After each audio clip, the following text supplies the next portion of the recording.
ಎಲ್ಲರಿಗೂ ನನ್ನ ನಮಸ್ಕಾರ. ಇವತ್ತು ನಮ್ಮೂರ ನಮ್ಮ ಕನಸು ಜನಸೇವಾ ಟ್ರಸ್ಟ್ ವತಿಯಿಂದ ಈ ಪ್ರೌಢಶಿಕ್ಷಣ ಮಟ್ಟದ ಕಬಡ್ಡಿ 65 kg ಬಾಲಕ ಬಾಲಕಿಯರ ಕಬಡ್ಡಿ ಪಂದ್ಯಾವಳಿಗಳನ್ನು ನಮ್ಮ ಕಾಣಿಯೂರು ವಿಭಾಗದಲ್ಲಿ ಭಾಳ ವಿಜೃಂಭಣೆಯಿಂದ ಈ ಒಂದು ಪಂದ್ಯಾವಳಿಗಳನ್ನು ನಡೆಸ್ತಾ ಇದ್ದೀರಿ. ಈ ದಿನ ವೇದಿಕೆ ಮೇಲೆ ಉಪಸ್ಥಿತಿರತಕ್ಕಂಥ ಹಿರಿಯರು, ನಮ್ಮ ಅಣ್ಣನ ಸಮನಾದಂಥ ಪುರುಷೋತ್ತಮ್ ಪೂಜಾರಿಯವರು, ನಾವು ಭಾಳ ಮಕ್ಕಳಿಂದ ಕಬಡ್ಡಿಯನ್ನು ಆಡ್ತಾ ಇದ್ದೀವಿ. ಅವತ್ತಿಂದ ನೋಡ್ಕೊಂಡು ಬಂದಂಥವರು, ಭಾಳ ಡೆಡಿಕೇಶನ್ ಇರತಕ್ಕಂಥವ್ರು, ಏನನ್ನು ಬಯಸದೆ ತನ್ನ ಮಕ್ಕಳನ್ನು ಬೆಳೆಸಬೇಕು, ತಮ್ಮ ಜಿಲ್ಲೆಯಲ್ಲಿ ದಕ್ಷಿಣ ಕನ್ನಡ ಜಿಲ್ಲೆಯಲ್ಲಿ ಕ್ರೀಡಾಪಟುಗಳನ್ನು ಬೆಳೆಸಬೇಕು ಅಂತೇಳಿ ಭಾಳ ಪಣ ತೊಟ್ಟು ನಿಂತಂಥ ನಮ್ಮ ಪುರುಷೋತ್ತಮನ್ ಪೂಜಾರಿಯವ್ರ ಜೊತೆಯಲ್ಲಿ ಇವತ್ತು ನನ್ನನ್ನು ನನ್ನ ಲೈಫಲ್ಲೇ ಫಸ್ಟ್ ಟೈಮ್ ನನಗೆ ಸನ್ಮಾನ ಮಾಡಿದ್ದೀರಾ. ಕಾಣಿಯವ್ರನ್ನ ನಾನು ಯಾವತ್ತೂ ಮರೆಯೋದಿಲ್ಲ. ಅದೇ ರೀತಿ ನನ್ನ ಆತ್ಮೀಯ ಸ್ನೇಹಿತರಾದಂಥ ರತನ್ ಅವರು ಬಂದಿದ್ದಾರೆ, ಅವ್ರಿಗೂ ನಾನು ಭಾಳ ಧನ್ಯವಾದನ ಹೇಳ್ತೇನೆ. ಯಾಕೆಂದರೆ ಇವರೆಲ್ಲ ತೆರೆಮರೆಯಿಂದ ಕೆಲಸ ಮಾಡುವಂಥವ್ರು. ಕೆಲವರೆಲ್ಲ ಈಗ ಅಚೀವ್ಮೆಂಟ್ ಮಾಡಿದವರು ಕೆಲವು ವೇದಿಕೆ ಮೇಲೆ ಕಾಣಿಸ್ತೀವಿ, ಸನ್ಮಾನಗಳನ್ನು ಸ್ವೀಕರಿಸ್ತೀವಿ. ಅದೇ ರೀತಿ ಕೆಲವರು ತಾವು ಮಾಡ್ತಕ್ಕಂಥ ಕೆಲಸಗಳನ್ನು ಯಾವುದನ್ನು ಅಪೇಕ್ಷೆ ಪಡದೆ ಅವರ ಕೆಲಸಗಳನ್ನು ಮಾಡ್ತಾ ಮಕ್ಕಳನ್ನು ಬೆಳೆಸ್ತಾ ಈ ರಾಜ್ಯಕ್ಕೆ ಕೀರ್ತಿ ತರುವಂಥ ಕೆಲಸಗಳನ್ನು ಮಾಡಿದ್ದಾರೆ. ಈ ವೇದಿಕೆ ಮೇಲೆ ಇನ್ನೊಬ್ಬರು ಮುಖ್ಯ ಅತಿಥಿಗಳಾದಂಥ ಆಚಾರ್ಯರವರು ಈ ಒಂದು ಮಠದ ಸದಸ್ಯರಾಗಿ ನಮ್ಮ ಈ ಒಂದು ನರಸಿಂಹಸ್ವಾಮಿ ದೇವರ ಆಶೀರ್ವಾದದಿಂದ ಈ ಕಣಿಯೂರಲ್ಲಿ ಸೇವೆ ಸಲ್ಲಿಸಿರ್ತಕ್ಕಂಥವ್ರು ಈ ವೇದಿಕೆ ಮೇಲಿದ್ದಾರೆ. ನನ್ನ ಅಣ್ಣಾದಂಥವರು ಮಾಧವಣ್ಣವರಿದ್ದಾರೆ. ಅದೇ ರೀತಿ ಎಲ್ಲ ಹಿರಿಯ ಗಣ್ಯ ವ್ಯಕ್ತಿಗಳು ಭಾಳಷ್ಟು ಜನ ಇದ್ದಾರೆ. ಮತ್ತು ಇಲ್ಲಿ ಸೇವಾ ಟ್ರಸ್ಟ್ನ ಸದಸ್ಯರು ಭಾಳಷ್ಟು ಜನ ಇದ್ದಾರೆ. ಯಾಕೆಂದರೆ ಇದು ಒಬ್ಬರಿಂದ ಆಗೋಂಥದ್ದಲ್ಲ. ನನ್ನ ಆತ್ಮೀಯ ಅಥ್ಲೆಟ್ ಆದಂಥ ಸುಬ್ರಹ್ಮಣ್ಯ ಅವ್ರನ್ನ ಕರೆ ಮಾಡಿ, ಅಂದರೆ ನನಗೂ ಅವ್ರಿಗೂ ಮುಖ ಪರಿಚಯ ಇಲ್ಲ. ಅವರು ನನ್ನನ್ನು ಫೋನ್ ಮಾಡಿ ಈ ರೀತಿ ನನ್ನ ಮಕ್ಕಳ ವಿಭಾಗದ ಕಬಡ್ಡಿ ಟೂರ್ನಮೆಂಟನ್ನು ಮಾಡ್ತಾಯಿದ್ದೀವಿ.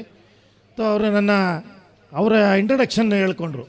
ನಾನೊಬ್ಬ ಕ್ರೀಡಾಪಟು, ಅಥ್ಲೆಟಲ್ಲಿದ್ದೆ. ನಾನು ಇಂಟರ್ನ್ಯಾಷನಲ್ ಲೆವೆಲ್ ಮಟ್ಟಕ್ಕೆ ಹೋಗಿ ಫೆಡ್ರೇಷನ್ ಕಪ್ಪನ್ನು ಭಾಗವಹಿಸಿ ಭಾಳ ಇವತ್ತು ಈ ರೀತಿಯಾದಂಥ ಒಂದು ಒಂದು ಊರಿನಿಂದ ಆ ಒಂದು ಮಟ್ಟಕ್ಕೆ ಹೋಗಿರೋದು, ಅದು ಅರ್ಜುನ ಅವಾರ್ಡ್ ತಗೊಂಡಂಥ ಲೆಕ್ಕನೇ ಅದು. ಅವರಿಗೆ ನಾನು ನಿಜವಾಗ್ಲೂ ಶ್ಲಾಘನೀಯ.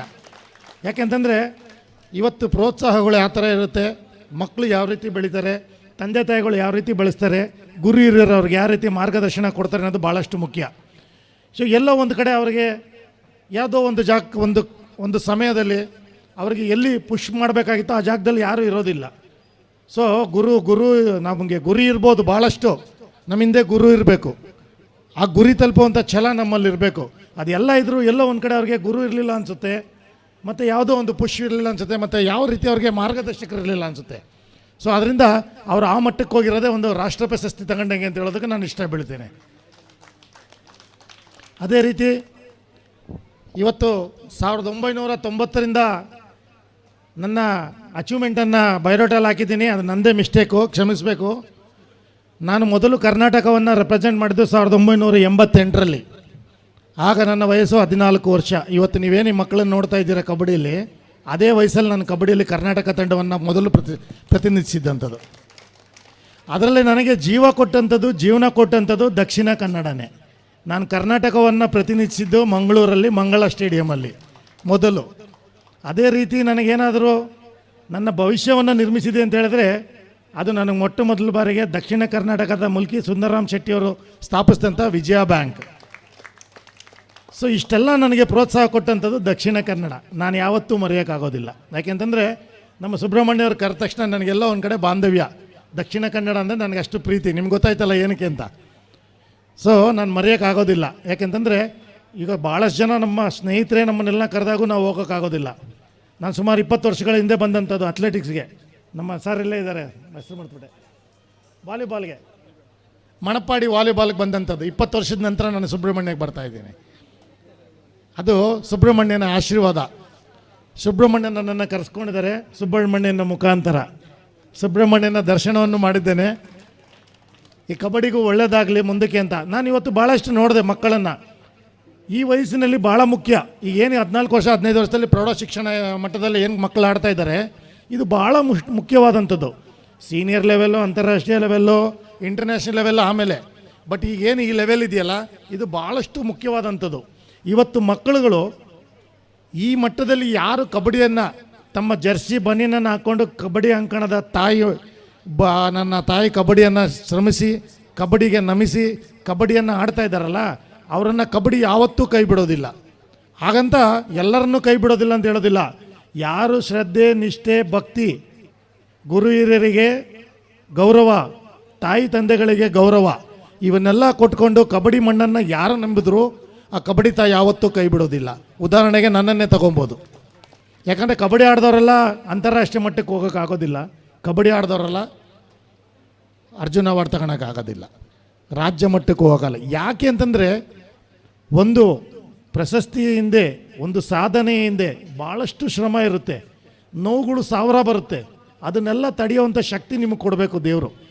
ಎಲ್ಲ ಒಂದು ಕಡೆ ಏನೋ ಮನಸ್ಸಿಗೆ ಬೇಜಾರಾಯಿತು ಅಂತೇಳಿ ಆಟವನ್ನು ಬಿಡೋದು, ಎಲ್ಲ ಒಂದು ಕಡೆ ನನಗೇನೋ ಪ್ರೋತ್ಸಾಹ ಸಿಕ್ಕಲಿಲ್ಲ, ನನ್ನ ಕೋಚ್ ಹಂಗನ್ಬಿಟ್ರು, ನನ್ನ ಕೋಚ್ ಬೈದರು ಅಂತೇಳಿ ಆಟ ನಾಳೆಯಿಂದ ನಿಲ್ಲಿಸೋದು, ಇದನ್ನು ಮಾಡಬಾರ್ದು. ಇದೆಲ್ಲ ಬರ್ತಾ ಇರುತ್ತೆ, ಜೀವನದಲ್ಲಿ ಬರ್ತಾ ಇರ್ತಕ್ಕಂಥದ್ದು. ಒಂದು ದಿವಸ ತಂದೆ ತಾಯಿಗಳು ಏನಾದರೂ ಬೈದರೆ ಯಾಕೆ ಬೈತಾರೆ ಅಂದರೆ ನಮ್ಮೊಳ್ಳದಕ್ಕೆ ಬೈತಾರೆ. ಸೊ ಆ ರೀತಿ ನಾವು ಅದನ್ನು ತಿಳ್ಕೊಬೇಕು. ಇವತ್ತೇನು ನಮ್ಮ ಕೋಚ್ ಬೈತಾರೆ ಅಂದರೆ ಯಾಕೆ ಬೈತಾ ಇದ್ದಾರೆ ಅನ್ನೋದನ್ನು ನಾವು ಮಕ್ಕಳುಗಳು ತಿಳ್ಕೊಬೇಕು. ಸೊ ಅದನ್ನು ಅರ್ಥಕೊಳಕ್ಕಾಗೋದಿಲ್ಲ. ನಮ್ಮೆಲ್ಲರ ಮುಂದೆ ಬೈದ್ಬಿಟ್ರು ನಮ್ಮನ್ನು ಅನ್ಕೋತಾರೆ, ಆಡೋದಿಲ್ಲ. ಇವತ್ತು ನಮ್ಮ ಜಶ್ವಂತ್ ಕಬಡ್ಡಿ ಟೀಮನ್ನು ಕರ್ಕೊಂಬಂದಿದ್ದಾರೆ ಇಲ್ಲಿ, ನಾನು ಅವ್ರಿಗೆ ತುಂಬ ಥ್ಯಾಂಕ್ಸ್ ಅನ್ನು ಹೇಳ್ತೇನೆ. ಆದರೆ ಅವ್ರು ಕಬಡ್ಡಿ ಬಿಟ್ಟಿದ್ದಾರೆ, ನಾನು ಬಿಟ್ಟೆ ಅಂತ ಹೇಳಿದ್ದಾರೆ. ಮೊನ್ನೆ ನಾನು ಯೂಟ್ಯೂಬಲ್ಲಿ ನೋಡಿದೆ, ನನಗೂ ಭಾಳ ನೋವಾಯಿತು. ಆ ವಿಚಾರವನ್ನು ಪ್ರಸ್ತಾಪ ಮಾಡೋಕ್ಕೆ ನನಗೂ ತುಂಬ ನೋವು ಅನಿಸುತ್ತೆ. ಆದರೆ ಆ ವ್ಯಕ್ತಿ ಒಂದು ಕಬಡ್ಡಿ ತಂಡವನ್ನು ರಚನೆ ಮಾಡಿ ಈ ಕ್ರೀಡಾಂಗಣದಲ್ಲಿ ತಂದಿದ್ದಾನೆ. ನಿಜವಾಗ್ಲೂ ಅಂಥ ಕ್ರೀಡಾಪಟುಗಳು ನಾನು ಯಾವತ್ತೂ ಕೈ ಎತ್ತು ಮುಗಿತೇನೆ. ಯಾಕೆಂದರೆ ನಮ್ಮದು ಎಲ್ಲ ಆಯಿತು ಅಂದ ಕೂಡಲೇ ನಾವು ಮನೆಯಲ್ಲಿದ್ದರೆ ಅದು ಕ್ರೀಡಾಪಟು ಲಕ್ಷಣ ಅಲ್ಲ. ನಾವು ಒಬ್ಬ ಬೆಳೆದಿರ್ಬೋದು, ನಾವು 10 ಜನನ ಬೆಳೆಸಿದ್ರೆ ಮಾತ್ರ ಆ ಕ್ರೀಡೆಗೆ ಬೆಲೆ ಬರೋದು. ಸೊ ಆದ್ದರಿಂದ ಮಕ್ಕಳು ಇವತ್ತು ಏನು ಈ ಕ್ರೀಡೆಯಲ್ಲಿ ಆಡ್ತಾ ಇದ್ದೀರಾ, ಇದು ನಿಮ್ಮ ಈ ಏಜ್ ಇದೆಯಲ್ಲ, ಇದು ಭಾಳ ಮುಖ್ಯ. ನೀವು ಈ ರೀತಿ ಯಾವ ರೀತಿ ಕಲಿತೀರಾ, ಯಾವ ರೀತಿ ನಿಮ್ಮದು ಡಿಸಿಪ್ಲಿನ್ ಬರುತ್ತೆ ಅನ್ನೋದು ಇನ್ನೂ ಬಹಳಷ್ಟು ಮುಖ್ಯ. ಇವತ್ತು ಮಾದಕ ವಸ್ತುಗಳಿಗೆ ಬಲಿಯಾಗುತ್ತಿರತಕ್ಕಂಥದ್ದು ಎಲ್ಲ ಕ್ರೀಡೆಗಳಲ್ಲೂ ಬಂದಿದೆ. ಭಾಳ ಹೇಳ್ಬಾರ್ದು ಆ ರೀತಿ. ಇವತ್ತು ಹೈಸ್ಕೂಲು, ಪ್ರೌಢಶಾಲಾ ಮಟ್ಟಗಳಲ್ಲಿ ಇವತ್ತು ಮಾದಕ ವಸ್ತುಗಳು ನಿಮ್ಗೆ ಹಿಂಗೆ ಚಿಟಿಕೆ ಹೊಡೆದ್ರೆ ಬಂದು ನಿಲ್ಲುತ್ತೆ, ಎಲ್ಲಿ ಬೇಕೋ ಅಲ್ಲಿ ಸಿಗುತ್ತೆ. ಸೊ ಆ ರೀತಿಯಾದಂಥದ್ದು ಇವತ್ತು ಮಕ್ಕಳನ್ನು ಕ್ರೀಡೆಗಳಲ್ಲಿ ಹಾಳು ಮಾಡ್ತಾ ಇದೆ, ಅವರ ಭವಿಷ್ಯಗಳಲ್ಲಿ ಹಾಳು ಮಾಡ್ತಾ ಇದೆ. ಆ ರೀತಿ 1000 ಇರ್ಬೋದು ನಮ್ಮ ಕಣ್ಮುಂದೆಗಡೆ, ಆದರೆ ಮಕ್ಕಳೇ ನೀವೊಂದು ಶಪಥವನ್ನು ಮಾಡಬೇಕು. ನಾನು ಕಬಡ್ಡಿಯನ್ನು ಆಡ್ತಾ ಇದ್ದೀನಿ, ನಾನು ಯಾವುದೇ ರೀತಿ ಆ ಥರ ಮಾದಕ ವಸ್ತುಗಳಿಗೆ ಬಲಿಯಾಗೋದಿಲ್ಲ, ದುಶ್ಚಟಗಳನ್ನು ನಾನು ಕಲಿಯೋದಿಲ್ಲ, ನಾನು ಜೀವನದಲ್ಲಿ ಏನಾದರೂ ಒಂದು ಸಾಧನೆ ಮಾಡ್ತೇನೆ, ಈ ಕರ್ನಾಟಕದ ಕೀರ್ತಿಯನ್ನು ನಾನು ಮೇಲೆ ಒಂದು ಕರ್ನಾಟಕ ಧ್ವಜವನ್ನು ಹಾರಿಸ್ತೇನೆ ಅನ್ನೋದನ್ನು ನೀವೊಂದು ಶಪಥವನ್ನು ಮಾಡಬೇಕು. ಖಂಡಿತವಾಗ್ಲೂ ಅದು ಎಲ್ಲರಿಂದನೂ ಆಗುತ್ತೆ.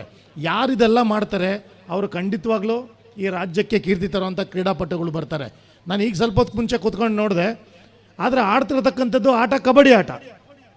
ಕಬಡ್ಡಿಗೆ ಮುಖ್ಯವಾಗಿ ಬೇಕಾಗಿರೋಂಥಕ್ಕದ್ದು ಕಬಡ್ಡಿ. ಕಬಡ್ಡಿ ಆಡುವಾಗ ಕಬಡ್ಡಿ ಅನ್ನಲಿಲ್ಲ ಅಂದರೆ ಅವ್ರನ್ನ ಔಟ್ ಕೊಡಬೇಕು. ಆದರೆ ಇವತ್ತಿನ ದಿನಗಳಲ್ಲಿ ಕಬಡ್ಡಿ ಅನ್ನೋ ಶಬ್ದನೇ ಕಣ್ಮರೆ ಆಗಿಬಿಟ್ಟಿದೆ. ಸೊ ಅದರಿಂದ ನಮ್ಮ ಟೆಕ್ನಿಕಲ್ ಅಫಿಷಿಯಲ್ಸ್ ಏನಿದ್ದಾರೆ ಇಲ್ಲಿ ಸ್ವಲ್ಪ ಸೀರಿಯಸ್ ಆಗಿ ಅವ್ರಿಗೊಂದು ವಾರ್ನಿಂಗನ್ನು ಕೊಡಬೇಕು. ಈ ವಯಸ್ಸಲ್ಲಿ ಅವರು ಕಬಡ್ಡಿಯನ್ನು ಹೇಳಲಿಲ್ಲ ಅಂದರೆ ನನ್ನ ಮತ್ತು ಪುರುಷೋತ್ತಮ್ ಪೂಜಾರಿ ಅವರ ವಯಸ್ಸಲ್ಲಿ ಹೇಳೋಕ್ಕಾಗುತ್ತೆ ಅವ್ರಿಗೆ 30 ಸೆಕೆಂಡು ಆಗೋದಿಲ್ಲ. ಸೊ ಆದ್ದರಿಂದ ನೀವುಗಳು ಸ್ವಲ್ಪ ಅವರನ್ನು ತಿದ್ದಬೇಕು. ಕಬಡ್ಡಿ ರೂಲ್ ಏನಿದೆ ಪಾಯಿಂಟ್ ತರೋದೇ ಅಲ್ಲ. ಕಬಡ್ಡಿ ರೂಲ್ ಏನಿದೆ, ಕಬಡ್ಡಿ ಕ್ಯಾಂಟ್, ಕಬಡ್ಡಿ ಕಬಡ್ಡಿ ಕಬಡ್ಡಿ ಕಬಡ್ಡಿ ಕಬಡ್ಡಿ ಅಂತ 30 ಸೆಕೆಂಡನ್ನು ಹೇಳೋದೇ ಕಬಡ್ಡಿ. ಅದನ್ನು ಹೇಳಿದಾಗೆ ನಮಗೆ ಬರತಕ್ಕಂಥ ಛಲ, ಹಠ, ಒಂದು ಧೈರ್ಯ, ಒಂದು ಕಾನ್ಫಿಡೆನ್ಸು, ಇವೆಲ್ಲವೂ ಅದನ್ನೇ ನಾವು ಬದಿಗಿಟ್ಬಿಟ್ಟು ಗ್ರೌಂಡ್ ಒಳಗಡೆ ಹೋಗಿ ಇಳಿದ್ರೆ ಏನು ಪ್ರಯೋಜನ ಆಗುತ್ತೆ? ಸುಮ್ಮನೆ ಅವರು ಅಪೋನೆಂಟ್ ರೇಡ್ ಬಂದಾಗ ಅವ್ರು ಏನು ಕಬಡ್ಡಿ ಹೇಳ್ತಾ ಇಲ್ಲ, ಒಳಗಿರೋರು ಮಾತ್ರ 7 ಜನನೂ ಕಿರಿಸ್ತಾ ಇದ್ದಾರೆ. ನಾನು ಇವತ್ತು ಅಬ್ಸರ್ವ್ ಮಾಡಿದಂಥದ್ದು. ಅವಶ್ಯಕತೆ ಇಲ್ಲ, ಆದರೆ ಒಳಗಿರೋರು ಮಾತಾಡಬಾರ್ದು, ರೈಡ್ ಮಾಡ್ತಿರೋದಕ್ಕಂತ ಕಬಡ್ಡಿ ಹೇಳಬೇಕು. ಅದು ಕಬಡ್ಡಿ ನಿಯಮ. ಇಲ್ಲೇನಾಗಿದೆ ಅಂದರೆ 2 ಉಲ್ಟಾ ಆಗಿದೆ. ಸೊ ಅದನ್ನು ಮಕ್ಕಳನ್ನು ಇವಾಗ ಯಾವ ರೀತಿ ಬೆಳೆಸ್ತಾ ಇದ್ದೀವಿ, ಕೋಚ್ಗಳಿರ್ಬೋದು, ತಮ್ಮ ತಂಡಗಳಲ್ಲಿರ್ಬೋದು, ಮಕ್ಕಳಿಗೆ ಇವಾಗೇ ತರಬೇಕು ಅದನ್ನು. ಯಾಕೆಂದರೆ ಹೇಳಬೇಕು, ಕಬಡ್ಡಿ ಹೇಳೋದೇ ನಮ್ಮ ನಿಯಮ. ಸೊ ಕಬಡ್ಡಿಯನ್ನೇ ಮರ್ತಾರೆ, ನಾವು ಕಬಡ್ಡಿ ಆಡಿ ಏನು ಪ್ರಯೋಜನ? ಸೊ ಅದರಿಂದ ಇವತ್ತು ಮಕ್ಕಳು ಈ ಒಂದು ಕ್ರೀಡೆಯಲ್ಲಿ ಭಾಗವಹಿಸ್ತಾ ಇರ್ತಕ್ಕಂಥ ತಂದೆ ತಾಯಿಗಳು ಮಕ್ಕಳನ್ನು ಪ್ರೋತ್ಸಾಹ ಮಾಡಿ ಇವತ್ತು ದೇಶದಲ್ಲಿ ಏನಾದರೂ ಬದಲಾವಣೆ ತರಬೇಕಂದ್ರೆ ಅದು ಕ್ರೀಡೆಯಿಂದ ಮಾತ್ರ ಸಾಧ್ಯ, ಬೇರೆ ಯಾರಿಂದನೂ ಸಾಧ್ಯ ಇಲ್ಲ. ಯಾವ ರಾಜಕಾರಣಿಯಿಂದನೂ ಸಾಧ್ಯ ಇಲ್ಲ, ಯಾವುದೇ ವ್ಯಕ್ತಿಯಿಂದನೂ ಸಾಧ್ಯ ಇಲ್ಲ. ಒಬ್ಬ ಕ್ರೀಡೆಯಿಂದ ಮಾತ್ರ ಸಾಧ್ಯ. ಜಾತಿ, ಭೇದ, ಮತ ಇವನ್ನೆಲ್ಲ ಮರೆತು ನಾವೆಲ್ಲ ಒಂದು ಅನ್ನೋದನ್ನು ಹೇಳೋದಕ್ಕೆ ಕ್ರೀಡೆಯಿಂದ ಮಾತ್ರ ಸಾಧ್ಯ. ಕಬಡ್ಡಿಯಿಂದ ಅಂತ ಹೇಳಬಲ್ಲ, ಕಬಡ್ಡಿ ಪ್ರಮುಖವಾಗಿ. ಯಾಕೆ ಅಂತಂದರೆ ನಾವು ಯಾವ ಜಾತಿಯನ್ನು ನೋಡೋದಿಲ್ಲ, ಯಾವ ಧರ್ಮವನ್ನು ನೋಡೋದಿಲ್ಲ, ಆದರೆ ಅವನನ್ನು ಹಿಡಿಯೋದನ್ನು ನೋಡ್ತೀವಿ. ಹಿಡಿಯೋದು ಅಂದ್ರೇನು, ಅದರಲ್ಲಿ ಪ್ರೀತಿ ಬಾಂಧವ್ಯ ಇದೆ, ಅಪ್ಪುಗೆ ಇದೆ. ಈಗ ಒಬ್ಬನನ್ನು ಹಿಡಿದ್ರೆ 7 ಜನ ಅವ್ರಿಗೆ ಸಹಾಯ ಮಾಡ್ತೀವಿ, ಎಲ್ಲರೂ ಅವರನ್ನು ಮುಟ್ತೀವಿ, ತಬ್ಕೊಳ್ತೀವಿ. ಅವರ ಬೆವರು ನಮ್ಮ ಮೈಗೆ ಅಂಟ್ಕೊಳುತ್ತೆ, ನಮ್ಮ ಬೆವರು ಅವ್ರ ಮೈಗೆ ಅಂಟ್ಕೊಳುತ್ತೆ. ಇದಕ್ಕಿಂತ ಒಳ್ಳೆ ಕ್ರೀಡೆ ಯಾವುದಾದ್ರೂ ಇದೆಯಾ ದೇಶದಲ್ಲಿ? ಕಬಡ್ಡಿಗಿರೋವಂಥ ತಾಕತ್ತು ಅದೇ. ಕಬಡ್ಡಿಗಿರುವಂಥ ತಾಕತ್ತು ಅದೊಂದೇ. ಈ ದೇಶವನ್ನೆಲ್ಲ, ಈ ವಿಶ್ವವನ್ನೇ ಬದಲಾಯಿಸತಕ್ಕಂಥ ಕ್ರೀಡೆ ಅಂತಂದರೆ ಈ ಕಬಡ್ಡಿ ಇವತ್ತು ಅಂತಾರಾಷ್ಟ್ರೀಯ ಮಟ್ಟದಲ್ಲಿ ಭಾಳಷ್ಟು ಹೆಸರನ್ನು ಮಾಡ್ತಾಯಿದೆ. ಇವತ್ತು ನೀವು ನೋಡ್ತಾ ಇರ್ಬೋದು, ಕೆಲವು ಕಮರ್ಷಿಯಲ್ ಆಗಿದೆ, ಪ್ರೋ ಕಬಡ್ಡಿ ಬಂದಿದೆ, ಮತ್ತು ಭಾಳಷ್ಟು ಬಂದಿದೆ. ಆದರೆ ಅಂತಾರಾಷ್ಟ್ರೀಯ ಮಟ್ಟಗಳಲ್ಲಿ ಕಬಡ್ಡಿಯನ್ನು ಉನ್ನತಕ್ಕೆ ತಗೊಂಡೋಗುವಂಥದ್ದು ಮಹಿಳೆಯರಿಗೂ ಇವತ್ತು ಪ್ರಮುಖ ಸ್ಥಾನ ದೊರಕ್ತಾ ಇದೆ. ಸೊ ಯಾಕಂತಂದರೆ ಇವಾಗ ನಮ್ಮ ಪುರುಷೋತ್ತಮ್ ಪೂಜಾರಿ ತಯಾರು ಮಾಡಿದಂಥ ಮಮತಾ ಪೂಜಾರಿ ಯಾರಾಗ್ಬೋದು ದಕ್ಷಿಣ ಕನ್ನಡದಿಂದ, ತೇಜಸ್ವಿನಿ ಬಾಯ್ ಆಗ್ಬೋದು, ಉಷಾ ರಾಣಿ ಅವರಾಗ್ಬೋದು, ಎಲ್ಲ ಅಂತಾರಾಷ್ಟ್ರೀಯ ಮಟ್ಟಗಳಲ್ಲಿ ಭಾಳಷ್ಟು ಹೆಸರುಗಳನ್ನು ಮಾಡಿದ್ದಾರೆ. ಸೊ ಅಂಥ ಮಹಿಳಾ ಕ್ರೀಡಾಪಟುಗಳು ಈ ದಕ್ಷಿಣ ಕನ್ನಡದಿಂದ ಬರಲಿ, ಯುವ ಕ್ರೀಡಾಪಟುಗಳು ಬರಲಿ. ಇವತ್ತು ದೇಶದಲ್ಲಿ ನೀವು ನೋಡ್ತಾ ಇರ್ಬೋದು, ಎಲ್ಲಾದರೂ ಜಾಸ್ತಿ ಕಬಡ್ಡಿ ಆಡ್ತಾರೆ ಅಂತ ಹೇಳಿದ್ರೆ ಹರಿಯಾಣ ಅಂತಾರೆ, ಹರಿಯಾಣಲ್ಲಿ ಕಬಡ್ಡಿ ಆಡ್ತಾರೆ ಅಂತಾರೆ. ಆದರೆ ನಾನು ಹೇಳ್ತೀನಿ, ಅದಕ್ಕಿಂತ ಜಾಸ್ತಿ ಕಬಡ್ಡಿ ಆಡ್ತಾ ಇರೋದು ದಕ್ಷಿಣ ಕನ್ನಡದಲ್ಲಿ ಅಂತ ಹೇಳಕ್ಕೆ ಇಷ್ಟಪಡ್ತೇನೆ. ಇವತ್ತು ದಕ್ಷಿಣ ಕನ್ನಡದಲ್ಲಿ ಇರತಕ್ಕಂಥ ಕಬಡ್ಡಿ ಪ್ಲೇಯರ್ಗಳು ಯಾವ ರಾಜ್ಯದಲ್ಲೂ ಇಲ್ಲ, ಆದರೆ ನಮ್ಮ ದಕ್ಷಿಣ ಕನ್ನಡದಲ್ಲಿ ಸಾಧನೆ ಮಾಡಿದಂಥ ಪ್ಲೇಯರ್ಗಳು ಜಾಸ್ತಿ ಇಲ್ಲ. ಇವತ್ತೇನಾಗಿದೆ, ಉದ್ಯೋಗ ಅವಕಾಶಗಳು ಭಾಳಷ್ಟು ಕಮ್ಮಿ ಆಗ್ತಾ ಇದೆ. ಇವತ್ತು ಇದ್ದಂಥ ಸರ್ಕಾರಿ ನೌಕರಿಗಳು ಭಾಳಷ್ಟು ಕಮ್ಮಿ ಆಗ್ತಾ ಇದೆ. ಇವತ್ತೆಲ್ಲ ಪ್ರೈವೇಟೈಸೇಷನ್ ಬರ್ತಾ ಇದೆ. BSc ಆಗ್ಬೋದು, ITI ಆಗ್ಬೋದು, ಮತ್ತು ಬೇರೆ ಬೇರೆ ಕಬಡ್ಡಿ ತಂಡಗಳಿದ್ದಂಥ ಸಂಸ್ಥೆಗಳು ಇವತ್ತು ಪ್ರೈವೇಟೈಸೇಷನ್ ಆಗಿ ಕಬಡ್ಡಿಯನ್ನು ನಶಿಸಿ ಹೋಗ್ತಾ ಇದೆ. ನಮಗೆ ಮುಖ್ಯವಾಗಿ ಬೇಕಾಗಿರುವಂಥದ್ದು ಕಬಡ್ಡಿಗೆ ಉದ್ಯೋಗಾವಕಾಶ. ಸೊ ಉದ್ಯೋಗಾವಕಾಶ ಇಲ್ದಿರೋ ಕಾರಣ ನಮ್ಮ ಕಬಡ್ಡಿ ಕ್ರೀಡಾಪಟುಗಳು ಎಷ್ಟೇ ಒಳ್ಳೆ ಕ್ರೀಡಾಪಟುಗಳಾದರೂ ಕಡೆಗೊಂದು ದಿನ ಭಾಳ ದುಃಖಿತರಾಗಿ ಹೊರಗಡೆ ಬರ್ತಾ ಇದ್ದಾರೆ. ಇದು ನನಗೂ ನೋವು ತರುವಂಥ ಸಂಗತಿ. ಯಾಕೆಂತಂದರೆ ನಾನು ಯಾರನ್ನೂ 4 ಜನ ಬದಲಾವಣೆ ಮಾಡ್ಬೋದು, ರಾಷ್ಟ್ರವನ್ನು ಬದಲಾವಣೆ ಮಾಡಬೇಕಂದ್ರೆ ಭಾಳಷ್ಟು ಹೋರಾಟ ಮಾಡಬೇಕಾಗುತ್ತೆ. ಈ ಮುಂದಿನ ದಿನಗಳಲ್ಲಿ ಅದ್ರ ಬಗ್ಗೆ ಹೋರಾಟ ಮಾಡಿ ಈ ಕರ್ನಾಟಕದ ಕ್ರೀಡಾಪಟುಗಳಿಗೆ ಉದ್ಯೋಗದಲ್ಲಿ ಮುಖ್ಯವಾಗಿ ಅವರಿಗೆ ಪ್ರಾಮುಖ್ಯತೆ ಕೊಡಬೇಕು ಅಂತೇಳಿ ನಾನು ಈ ರಾಜ್ಯ ಸರ್ಕಾರವನ್ನು ಕೋರ್ಕೊಳೋದಕ್ಕೆ ಮುಂದಿನ ಒಂದು ಏನು ದಿನಗಳು ಬರುತ್ತೆ ಅದರಲ್ಲಿ ಹೋರಾಟ ಮಾಡಬೇಕು ಅಂತೇಳಿ ಒಂದು ಸತತವಾಗಿ ಪ್ಲ್ಯಾನನ್ನು ಮಾಡ್ಕೊತಾ ಇದ್ವಿ. ನಮ್ಮ ಪುರುಷೋತ್ತಮ್ ಪೂಜಾರಿ ಸರ್ ಹತ್ರ ಅದನ್ನೇ ಮಾತಾಡಿದೆ, ನಮ್ಮ ರತನ್ ಅವ್ರ ಹತ್ರ ಅದನ್ನೇ ಮಾತಾಡಿದೆ. ಇದು ಭಾಳಷ್ಟು ಮುಖ್ಯ. ಯಾಕೆಂತಂದರೆ ಇದನ್ನು ನೋವಿನ ಸಂಗತಿ, ನಾನು ಹೊರಗಡೆ ಹೇಳ್ತಾ ಇದ್ದೀನಿ ಅಷ್ಟೇ. ಸೊ ನಾವೇನು ಭಾಳಷ್ಟು ಇವತ್ತು ಬರ್ಬೋದು, ಪ್ರೋ ಕಬಡ್ಡಿ ಬರ್ಬೋದು, ಒಂದು 10-20 ಜನಕ್ಕೆ ಕೋಟಿ ಕೊಡ್ಬೋದು, ಹೋಗ್ಬೋದು. 10-20 ಜನ ಅಲ್ಲ ಕರ್ನಾಟಕದಲ್ಲಿ ಕಬಡ್ಡಿ ಆಡ್ತಾ ಇರೋದು, 10-20 ಜನ ಅಲ್ಲ ದೇಶದಲ್ಲಿ ಕಬಡ್ಡಿ ಆಡ್ತಾ ಇರೋದು, 10 ಕೋಟಿ ಮೇಲೆ ಜನ, 10 ಕೋಟಿ ಮೇಲೆ ಕಬಡ್ಡಿ ಪ್ಲೇಯರ್ಸ್ ಇದ್ದಾರೆ. ಅವರಿಗೆಲ್ಲ ಏನಾದರೂ ಒಳ್ಳೇದಾಗಬೇಕಂದ್ರೆ ಉದ್ಯೋಗಾವಕಾಶಗಳು ಸಿಕ್ಕಿದ್ರೆ ಮಾತ್ರ ಆಗೋದು. ಸೊ ಅದರಿಂದ ಇವತ್ತೊಂದು ಕಣಿಯೂರಲ್ಲಿ ನನ್ನನ್ನು ಕರೆಸಿ ಮಾತಾಡೋಕ್ಕೆ 2 ಅವಕಾಶ ಮಾಡಿಕೊಟ್ಟಿದ್ದೀರಾ. ಈ ಒಂದು ಕಣಿಯೂರು ಇನ್ನೂ ಮುಂದಿನ ದಿನಗಳಲ್ಲಿ ಭಾಳಷ್ಟು ಪ್ರಸಿದ್ಧಿಯಾಗಲಿ. ಯಾಕೆಂತಂದರೆ ಈ ಒಂದು ಟ್ರಸ್ಟ್ನ ಸಂಸ್ಥೆ ನಮ್ಮ ಸುಬ್ರಹ್ಮಣ್ಯವರು ಅಥ್ಲೆಟಿಕ್ ಆಗಿದ್ದರೂ ಸಹ ಅವ್ರು ಬೇಕಾದ್ರೆ ಗುಡ್ಡಗಾಡು ಓಟ ಮಾಡ್ಬೋದಾಗಿತ್ತು. ಏನು ದೊಡ್ಡ ವಿಷಯ ಅಲ್ಲ, ಅವರ ಈಸ್ ಬಿಕಮ್ ಇಂಟರ್ನ್ಯಾಷನಲ್ ಪ್ಲೇಯರ್, ಅವ್ರು ಏನು ಬೇಕೋ ಮಾಡ್ಬೋದು. ಆದರೆ ಈ ಮಣ್ಣಿನ ಕ್ರೀಡೆಗೆ ಒಂದು ಬೆಲೆಯನ್ನು ಕೊಡಬೇಕು, ಈ ಮಕ್ಕಳನ್ನು ಬೆಳೆಸಬೇಕು ಅಂತೇಳಿ ಈ ಟ್ರಸ್ಟಿನ ವತಿಯಿಂದ ಎಲ್ಲ ಸದಸ್ಯರು ಸೇರಿ ಈ ಒಂದು ನಿರ್ಣಯ ತಗೊಂಡು ಈ ಕಬಡ್ಡಿ ಟೂರ್ನಮೆಂಟನ್ನು ಮಾಡ್ತಾಯಿದ್ದೀರಾ. ನಿಜವಾಗ್ಲೂ ನಾನೊಬ್ಬ ಕರ್ನಾಟಕದ ಪರವಾಗಿ ನಿಮಗೆ ಅಭಿನಂದನೆಗಳನ್ನು ಸಲ್ಲಿಸ್ತಾ ಇದ್ದೇನೆ. ಸ್ನೇಹಿತರೆ, ಮಕ್ಕಳಿಗೆ ಇವತ್ತು ಒಂದು ಪೇರೆಂಟ್ಸ್ಗೊಂದು 2 ಮಾತು ಹೇಳೋಕ್ಕೆ ಇಷ್ಟ ಬೀಳ್ತಾನೆ. ಮಕ್ಕಳಿಗೆ ಇವತ್ತು ನಾವು ಏನಾದರೂ ಒಂದು ತಂದು ಕೊಟ್ಟರೆ ಅದರಲ್ಲಿ ಏನಿದೆ, ಏನು ಕೊಟ್ಟರೆ ಒಳ್ಳೆಯದು ಅನ್ನೋದನ್ನು ಮಕ್ಕಳನ್ನು ನೀವು ಭಾಳಷ್ಟು ಯೋಚನೆ ಮಾಡಬೇಕಾದಂಥದ್ದು. ಇವತ್ತು ನೀವು ನೋಡಿದ್ದೀರ, ಕಲ್ಲರ್ ನೀರಲ್ಲಿ ಬಾಟ್ಲುಗಳು, ಕಲ್ಲರ್ ಪ್ಯಾಕಲ್ಲಿ ತಿಂಡಿಗಳು, ಇವನ್ನೇ ಮಕ್ಕಳು ಕೇಳ್ತವೆ. ಯಾಕೆ ಅಂತಂದರೆ ಅದಕ್ಕೆ ಭಾಳ ದೊಡ್ಡ ಫಿಲಮ್ ಸ್ಟಾರ್ಗಳೆಲ್ಲ ಅದಕ್ಕೆಲ್ಲ ಇದು ಕೊಟ್ಬಿಡ್ತಾರೆ ಅಡ್ವರ್ಟೈಸ್ಮೆಂಟು. ಸೊ ಅಡ್ವರ್ಟೈಸ್ಮೆಂಟ್ ನೋಡಿದ ತಕ್ಷಣ ಆ ಸ್ಟಾರ್ ಕೊಡ್ತಾ ಇದು ಮಾಡ್ತಾರೆ, ಈ ಸ್ಟಾರ್ ಹೇಳ್ತಾರೆ. ನಾಳೆ ಒಂದು ದಿವಸ ಬರುತ್ತೆ ಚೈನಿ ಗುಟ್ಕಾ ತಿನ್ನಬೇಕು ಅಂತ ಕೇಳ್ತಾರೆ ಮಕ್ಕಳು. ಯಾಕೆಂತಂದರೆ ಅದಕ್ಕೆಲ್ಲ ದೊಡ್ಡ ಸ್ಟಾರ್ಗಳೆಲ್ಲ ಇದು ಕೊಡ್ತಾರೆ ಅಡ್ವರ್ಟೈಸ್ಮೆಂಟು. ಸೊ ಅದರಿಂದ ನಾವು ಪೇರೆಂಟ್ಸು ಏನು ಮಾಡ್ತಾಯಿದ್ದೀವಿ, ಮಕ್ಕಳಿಗೆ ಏನು ಕೊಡ್ತಾಯಿದ್ದೀವಿ, ಅದನ್ನು ಭಾಳಷ್ಟು ಸ್ಪೋರ್ಟ್ಸ್ ಮ್ಯಾನ್ಗೆ ಅಂತಲ್ಲ, ಜನ್ರಲ್ಲಾಗೂ ನೀವು ಜನ್ರಲ್ಲಾಗಿ ಮಕ್ಕಳು ಕೊಡುವಾಗ ಅಷ್ಟೇ ಜಂಕ್ ಫುಡ್ ಬಗ್ಗೆ ನೀವು ಭಾಳಷ್ಟು ಅರಿವನ್ನು ಮೂಡಿಸ್ಬೇಕು. ಯಾಕೆಂದರೆ ನಾವು ಏನು ಕೇಳೋದಿಲ್ಲ, ಕೈಗೊಂದು ಮೊಬೈಲ್ ಕೊಟ್ಬಿಟ್ಟು ನಮ್ಮ ಕೆಲಸ ಆದರೆ ಸಾಕು ಅಂತ ನೋಡ್ತಾ ಇರ್ತೀವಿ. ಮಕ್ಕಳ ಪಾಡಿಗೆ ಮಕ್ಕಳು ಮೊಬೈಲ್ ನೋಡ್ಕೊಂಡು ಕೂತ್ಕೊಂತಾರೆ, ಏನೋ ಒಂದು ತಿನ್ನಿಸ್ತಾ ಇರ್ತೀವಿ. ಆ ತಿನ್ನೋ ವಸ್ತು ಏನೋ, ತಿನ್ನೋದು ಏನು ಆಹಾರ ತಿಂತಾಯಿದ್ದೀನಿ ಅಂತ ಆ ಮಗುಗೆ ಅದರ ರುಚಿ ಬಗ್ಗೆ ಏನೂ ಇಲ್ಲ, ರುಚಿ ಬಗ್ಗೆ ಏನೂ ಗೊತ್ತಿಲ್ಲ. ಮೊಬೈಲ್ ಹಿಂಗೆ ನೋಡ್ತಾ ಇರ್ತದೆ, ತಂದೆ ತಾಯಿಗಳು ಬಾಯಿ ಒಳಗಡೆ ತುಂಬ್ತಾ ಇರ್ತಾರೆ, ಅದು ನುಂಗ್ತಾ ಇರ್ತದೆ. ಇದೆಷ್ಟೋ ಜನ ಮಾಡ್ತಾ ಇರ್ತೀರ ಅನಿಸುತ್ತೆ, ನೀವು ಮಾಡ್ತಾ ಇರೋದು ತಪ್ಪು ಅಂತ ಹೇಳಿಲ್ಲ. ಆದರೆ ಮುಂದಿನ ದಿನಗಳಲ್ಲಿ ಅದು ಭಾಳಷ್ಟು ಕೆಟ್ಟ ಪರಿಣಾಮ ಬೀರುತ್ತೆ ಮಕ್ಕಳಿಗೆ.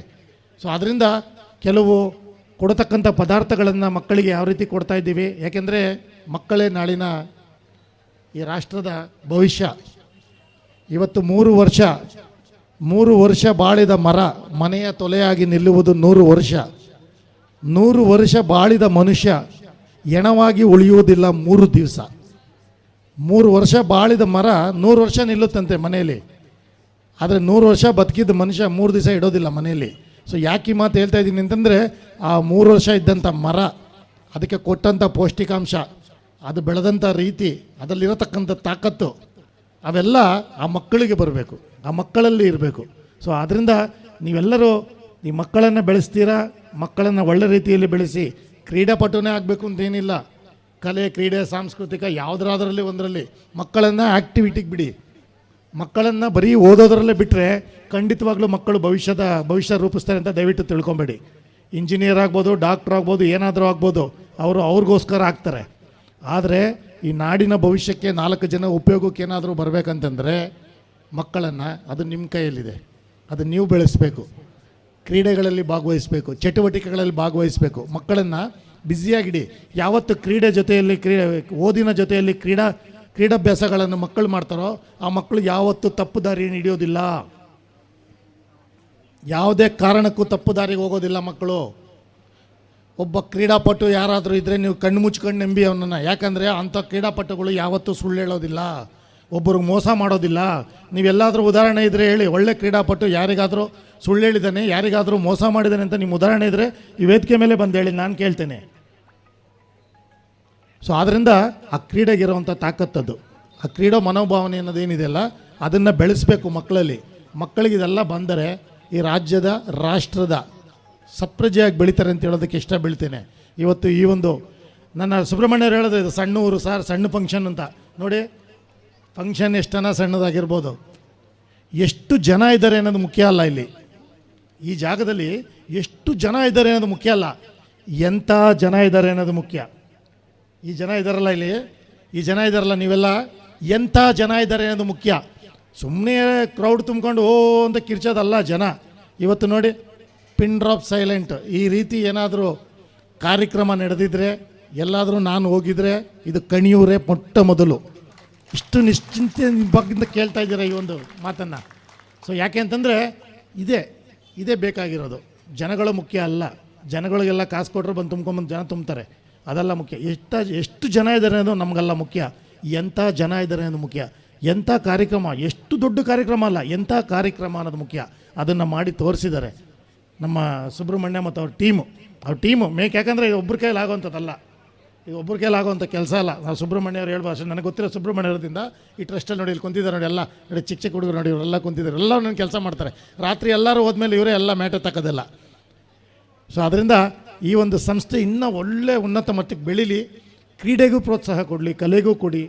ಮತ್ತು ಇದು ಕರೋನಾ ಟೈಮಲ್ಲಿ ಮಾಡಿದಂಥದ್ದು ಅಂತ ಕೇಳಿಬಂತು ನನಗೆ. ಕರೋನಾಲೂ ಭಾಳಷ್ಟು ಸಹಾಯ ಮಾಡಿದ್ದಾರೆ ಅಂತೇಳಿ, ತುಂಬ ಒಳ್ಳೆ ಕೆಲಸ. ನಮ್ಮ ಕೈಯಲ್ಲಿ ಏನಾದರೂ 4 ಜನಕ್ಕೆ ಒಳ್ಳೇದು ಮಾಡೋಕ್ಕಾದ್ರೆ ಖಂಡಿತ ಮಾಡಬೇಕು. ನಮ್ಮ ಕೈಯಲ್ಲಿ 100 ರೂಪಾಯಿ ಕೊಡೋಕ್ಕಾಗಿಲ್ಲ ಅಂದರೂ ಯಾರಿಗಾದರೂ 1 ರೂಪಾಯಿ ಆದರೂ ಸಹಾಯ ಮಾಡಿ, ಕಷ್ಟದಲ್ಲಿರೋರಿಗೆ, ನಿಜವಾಗೂ ಕಷ್ಟದಲ್ಲಿರೋಂಥವ್ರಿಗೆ. ಸೊ ಆ ರೀತಿ ನಾವು ಮಾಡ್ಕೊಂಡು ಹೋದರೆ ನಮ್ಮ ಜನಾಂಗನೂ ಬೆಳೀತದೆ, ನಮ್ಮ ಜನ ಬೆಳೀತಾರೆ, ನಮ್ಮ ಊರು ಬೆಳೆಯುತ್ತೆ, ನಮ್ಮ ರಾಜ್ಯ ಬೆಳೆಯುತ್ತೆ. ಸೊ ಇವತ್ತು ಇಲ್ಲಿರೋರು ಇಲ್ಲೇ ಇರೋದಿಲ್ಲ, ಕಣಿಯೂರಲ್ಲೇ ಯಾರೂ ಇರೋದಿಲ್ಲ. ಎಷ್ಟೋ ಜನ ಅಮೇರಿಕಾಗೆ ಹೋಗ್ಬೋದು, ಬೇರೆ ಕಡೆಗೆ ಹೋಗ್ಬೋದು, ಲಂಡನ್ಗೆ ಹೋಗ್ಬೋದು, ಬೆಳಿಬೋದು. ಆದರೆ ನೀವು ಇಲ್ಲಿ ಬೆಳೆಸಿದಂಥ ಭಾವನೆಗಳಿದೆಯಲ್ಲ, ನೀವು ಯಾವ ರೀತಿ ಮಕ್ಕಳನ್ನು ಯಾವ ರೀತಿ ಬೆಳೆಸಿದ್ದೀರಾ, ನಮ್ಮ ತಂದೆ ಯಾವ ರೀತಿ ಇದ್ದರು ನಮ್ಮೂರಲ್ಲಿ, ಸೊ ಅನ್ನೋದು ಮಕ್ಕಳಲ್ಲಿ ಇರುತ್ತೆ. ಸೊ ಅದರಿಂದ ಭಾಳಷ್ಟು ಸಮಯ ತಗೊಳ್ತಾ ಇದ್ದೀನಿ ಅನಿಸುತ್ತೆ. ಎಲ್ಲರಿಗೂ ಇವತ್ತು ವೇದಿಕೆ ಮೇಲೆ ಕರೆಸಿ ನನ್ನ ಮಾತನಾಡೋಕ್ಕೆ ಅವಕಾಶ ಮಾಡಿಕೊಟ್ರಿ. ನಾನು ಎಂದಿಗೂ ತಮ್ಮ ಕಣಿಯವರಿಗೆ ಚಿರಋಣಿಯಾಗಿರ್ತೇನೆ. ಇಲ್ಲಿಂದ ಮಕ್ಕಳು ಇನ್ನೂ ಫೈನಲ್ ಮ್ಯಾಚ್ ಆಡೋದಿದೆ, ಆಡಿದ್ಮೇಲೆ ಭಾಳಷ್ಟು ದೊಡ್ಡ ಟ್ರೋಫಿಗಳು ಕೊಡ್ತಾ ಇದ್ದಾರೆ. ಅದನ್ನು ಎಲ್ಲಿಟ್ಕೊಳೋದು ಅಂತ ಗೊತ್ತಿಲ್ಲ, ಅದಕ್ಕೊಂದು ಮನೆಯೇ ಬೇಕು ಅನಿಸುತ್ತೆ, ಅಷ್ಟು ದೊಡ್ಡ ಟ್ರೋಫಿಗಳು ಕೊಡ್ತಾ ಇದ್ದಾರೆ. ಅದನ್ನು ಗೆಲ್ಲೋದೇ ಒಂದು ಛಲ ಮಕ್ಕಳಿಗೆ. ಅಲ್ಲಿಂದ ನೋಡ್ತಾ ಇರ್ತಾರೆ, ಎಲ್ಲಿಂದ ಫೈನಲ್ ಹೊಡಿಬೇಕು, ಆ ಟ್ರೋಫಿ ಎತ್ಕೊಂಡು ಹೋಗ್ಬೇಕು ಅಂತೇಳಿ. ಅದು ಬರಬೇಕು ಮಕ್ಕಳಲ್ಲಿ, ಆ ಹಠ ಛಲ ಇದ್ದರೆ ಮಾತ್ರನೇ. ಈ ಒಂದು ಊರಿನ ಎಲ್ಲ ನನ್ನ ಆತ್ಮೀಯ ಅಭಿಮಾನಿಗಳೇ, ಬಂಧುಗಳೇ, ಈ ಒಂದು ಪತ್ರಿಕಾ ಮಾಧ್ಯಮದವರೇ ಮತ್ತು ಆರಕ್ಷಕ ನಿರೀಕ್ಷಿತವರೇ ಮತ್ತು ಎಲ್ಲ ನನ್ನ ಮುಖ್ಯ ಉಪಾಧ್ಯಾಯರು, ಉಪಾಧ್ಯಾಯಿನಿಯರೇ, ಭಾಳಷ್ಟು ಜನ ಬಂದಿದ್ದೀರಾ. ಮತ್ತು ನನ್ನ ಈ ಬಡಾವಣೆಯ ಈ ಊರಿನ ಜನಗಳು ಪ್ರೀತಿಯಿಂದ ಈ ಒಂದು ಕಬಡ್ಡಿ ನೋಡೋಕ್ಕೆ ಬಂದಿದ್ದೀರಾ. ನನಗೂ ಭಾಳಷ್ಟು ಸಂತೋಷ ಆಯಿತು ಇವತ್ತೊಂದು ವೇದಿಕೆ ಮೇಲೆ ಬಂದು ಈ ಎರಡು ಮಾತನಾಡೋಣ ಅವಕಾಶ ಮಾಡಿಕೊಟ್ಟು ನನಗೊಂದು ಪ್ರಶಸ್ತಿ ಬೇರೆ ಕೊಟ್ಟಿದ್ದಾರೆ. ನನ್ನ ಪ್ರಶಸ್ತಿಯನ್ನು ಓದಿ ನಾನೇ ತಲೆ ಬಗ್ಗಿಸ್ಕೊತಾ ಇದ್ದೀನಿ. ಆ ಪ್ರಶಸ್ತಿನ ನಮ್ಮೂರ ಪ್ರಶಸ್ತಿ, ರಾಜ್ಯ ಪ್ರಶಸ್ತಿಯನ್ನು ಕೊಟ್ಟಿದ್ದೀರಾ. ಆದರೆ ಭಾಳಷ್ಟು ದೊಡ್ಡದದು, ಅದನ್ನೇನು ಭಾಳ ಸಣ್ಣ ಅವಾರ್ಡ್ ಅಂತ ನಾನು ಅಂದ್ಕೊಂಡಿಲ್ಲ. ಇವತ್ತು ಎಲ್ಲರ ಮುಂದೆನೂ ಕರೆದು ನನ್ನಲ್ಲಿ ಈ ಒಂದು ಗ್ರಾಮದಲ್ಲಿ ಒಬ್ಬ ಆ ಪ್ರಶಸ್ತಿಯನ್ನು ನಾನು ನನ್ನ ರಾಷ್ಟ್ರ ಪ್ರಶಸ್ತಿಗೂ ಸಹ ಹೋಲಿಸ್ಕೊತೀನಿ ಅಂತ ಹೇಳೋದಕ್ಕೆ ಇಷ್ಟ ಬೀಳ್ತೀನಿ. ಭಾಳ ನೀಟಾಗಿ ಇಟ್ಟಿರ್ತೀನಿ ಸರ್, ಅದನ್ನು ಮನೆಯಲ್ಲಿ ಅದನ್ನು ಭಾಳ ನೀಟಾಗಿ ಇಟ್ಟಿರ್ತೀನಿ. ಅದರಿಂದ ಮಕ್ಕಳಿಗೆ ಇನ್ಸ್ಪೈರ್ ಆಗ್ತಾರೆ. ಏನಪ್ಪ ಪ್ರಶಸ್ತಿ ಕೊಟ್ಟಿರೋರಿಗೆ ಪ್ರಶಸ್ತಿ ಕೊಟ್ಟರೆ ಏನ್ರಿ ಅವ್ರಿಗೆ ಅಷ್ಟೊಂದು ಪ್ರಶಸ್ತಿ ಕೊಟ್ಟೈತೆ, ಇಲ್ಲಿ ಏನಕ್ಕೆ ರೀ ಮತ್ತೆ ಪ್ರಶಸ್ತಿ ಅಂತೀರ? ಪ್ರಶಸ್ತಿ ಏನಕ್ಕೆ ಅಂತಂದರೆ ನಾಳೆ ಮಕ್ಕಳು ನೋಡ್ತಾ ಇರೋರು, ಕಬಡ್ಡಿ ಆಡ್ತಾ ಇರತಕ್ಕಂಥ ಮಕ್ಕಳುಗಳು ನಾವು ಏನಾದರೂ ಜೀವನದಲ್ಲಿ ಸಾಧನೆ ಮಾಡಬೇಕು ಅಂತೇಳಿ. ಯಾಕಂದರೆ ನಾನು ತೊಗೊಂಡಿರೋ ಪ್ರಶಸ್ತಿನ ಯಾವುದು ನೋಡಿರಲ್ಲ ಅವರು. ಇವತ್ತೇನು ತಗೊಂಡಿದ್ದೀನಿ, ನನ್ನ ಎಲ್ಲ ಪ್ರಶಸ್ತಿಗಳು ಈ ಪ್ರಶಸ್ತಿನೇ. ಈಗೇನು ಮಕ್ಕಳು ನೋಡಿದ್ದಾರೆ ಕಬಡ್ಡಿ ಪ್ಲೇಯರ್ಗಳು, ಇದೇ ಪ್ರಶಸ್ತಿ. ಎಲ್ಲ ಪ್ರಶಸ್ತಿ ಒಂದಾಗಿ ಬಂದಿದೆ ನನಗೀಗ. ಅದು ಇನ್ಸ್ಪೈರ್ ಆಗ್ತಾರೆ ಮಕ್ಕಳು. ನಾವು ಏನಾದರೂ ಒಂದು ಸಾಧನೆ ಮಾಡಬೇಕು ಅನ್ನೋದು ಬರಲಿ ಅಂತೇಳಿ ಈ ಟ್ರಸ್ಟ್ನವ್ರು ನನಗೆ ಕೊಟ್ಟಂಥ ಈ ಒಂದು ಸನ್ಮಾನ ನಾನು ಯಾವತ್ತೂ ಚಿರಋಣಿ ಅಂತ ಹೇಳ್ತಾ, ನನ್ನ ಮಾತುಗಳಲ್ಲಿ ಏನಾದ್ರು ತಪ್ಪಿದರೆ ದಯವಿಟ್ಟು ಕ್ಷಮಿಸ್ಬಿಡಿ. ಏನಾದರೂ ಒಳ್ಳೇದಿದ್ದರೆ ಮಾತ್ರ ದಯವಿಟ್ಟು ತಗೊಳ್ಳಿ. ಅಂತ ಹೇಳಿ ನನ್ನ ಎರಡು ಮಾತು ಮುಗಿಸ್ತೇನೆ. ಜೈ ಹಿಂದ್, ಜೈ ಕರ್ನಾಟಕ ಮಾತು.